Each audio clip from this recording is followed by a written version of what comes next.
جيش عظيم تتقدمه الفيلة يزحف نحو مكة ليهدم الكعبة، وأهلها قلة لا طاقة لهم بقتاله. فمن يحمي البيت الحرام؟ أهلا بكم في حلقة جديدة من سلسلة السيرة النبوية من قناة نور السيرة.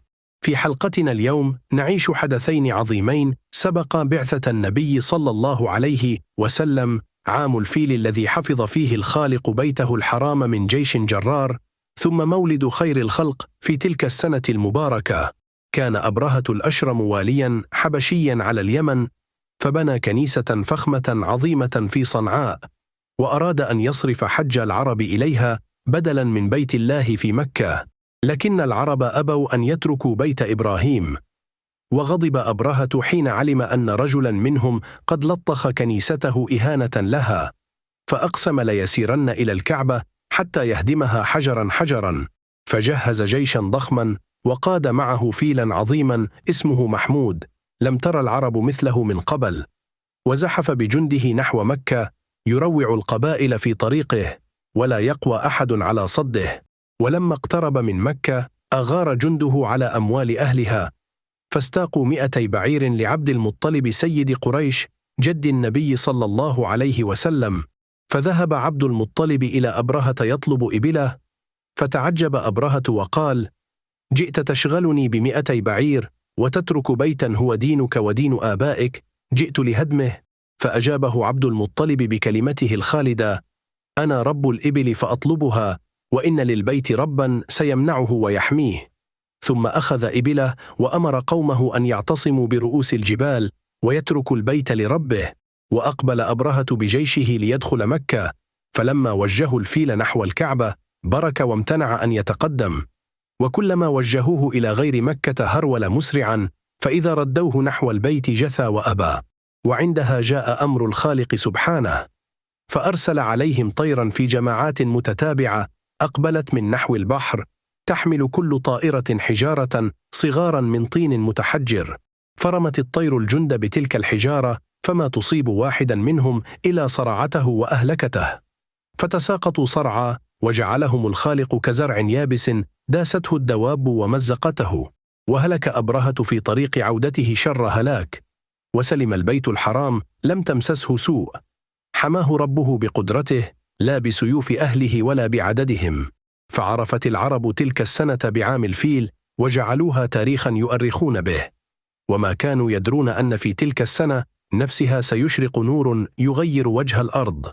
أما نسبه الشريف فهو من أطهر بيوت العرب وأعرقها، من قريش من بني هاشم، ويمتد نسبه إلى إسماعيل بن إبراهيم عليهما السلام. بيت شرف وسيادة في قومه. كان أبوه عبد الله بن عبد المطلب، وأمه آمنة بنت وهب من سرات قريش.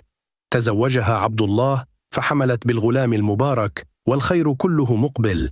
لكن عبد الله خرج في تجارة إلى الشام، فلما عاد مرض في يثرب، وتوفي هناك ودفن، والطفل لا يزال حملا في بطن أمه، فولد يتيما قبل أن يرى أباه. وفي شهر ربيع الأول من عام الفيل ولد في مكة خير مولود عرفته الأرض، أشرق بمولده نور الهدى، وفرحت آمنة بولدها الذي جاء بعد فقد أبيه، ففرح جده عبد المطلب فرحا عظيما، وحمله ودخل به الكعبة، وشكر ربه على هذه النعمة، وسماه محمدا. وكان اسما غريبا في العرب، كأنه علم بأنه سيحمد في السماء والأرض. وكان من عادة أشراف العرب أن يرسلوا أبناءهم إلى البادية ليشبوا في هوائها النقي، ويتعلموا فصاحة اللسان بعيدا عن أمراض المدن. فجاءت مرضعات بني سعد يلتمسن الرضعاء، وكانت الأخريات يزهدن في اليتيم لقلة عطاء أهله، حتى أخذته حليمة السعدية، فما إن حملته حتى حلت البركة في بيتها، فدر ثديها وشاتها باللبن بعد جفاف، وسمنت دابتها الضعيفة، وأخصبت أرضهم بعد جدب. لقد حل الخير في كل شيء حول هذا الغلام المبارك. وبينما هو يلعب صغيرا مع الغلمان، أتاه ملكان في صورة رجلين عليهما ثياب بيض، فشقا صدره وطهرا قلبه من حظ الشيطان، ثم غسلاه بنور ورداه كما كان، إعداد رباني لما هو آت. فخافت حليمة عليه بعد هذا الحادث، فردته إلى أمه آمنة في مكة، وقد حفظه ربه ورعاه صغيرا كما سيرعاه كبيرا.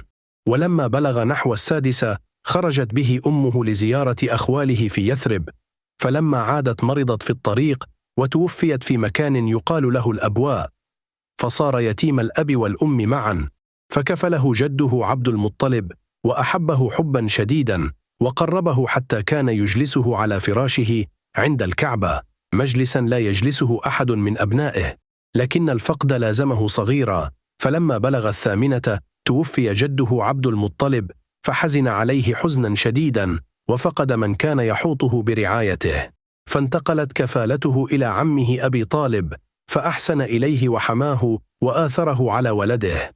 وكان أبو طالب تاجرا، فنشأ الغلام في كنف عم شفيق يرعاه، ولما شب قليلا خرج مع عمه في قافلة تجارة إلى الشام، يقطع الصحراء في رحلة طويلة يتعلم فيها من عمه أمر التجارة والسفر.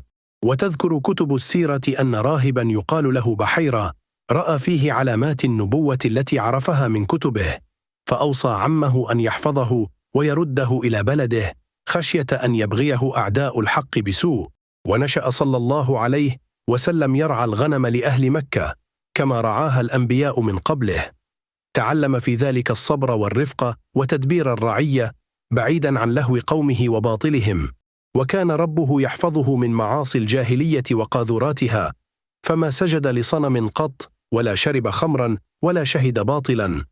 يعده الخالق سبحانه لأمر عظيم ينتظره. في هذه الحلقة دروس عظيمة، أولها أن الذي حمى بيته من جيش الفيل هو الذي يحفظ دينه وأولياءه، وأن النصر بيد الخالق وحده لا بكثرة الجند والعتاد. وثانيها أن الله ربى نبيه يتيما بعنايته وحفظه، فما ضره فقد الأب والأم، فنعم المربي ربه. وثالثها أن عظمة الرجال تبنى في زمن الشدة والصبر لا في ظل الترف والدعة. والآن أخبرونا أي مشهد من حلقة اليوم أعجبكم أكثر؟ شاركونا رأيكم في التعليقات، وإن أعجبتكم الحلقة فاضغطوا زر الإعجاب واشتركوا في القناة حتى تصلكم كل حلقة جديدة. وفي الحلقة القادمة نعيش مع شبابه صلى الله عليه وسلم وتجارته وزواجه من خديجة رضي الله عنها. تابعونا والسلام عليكم.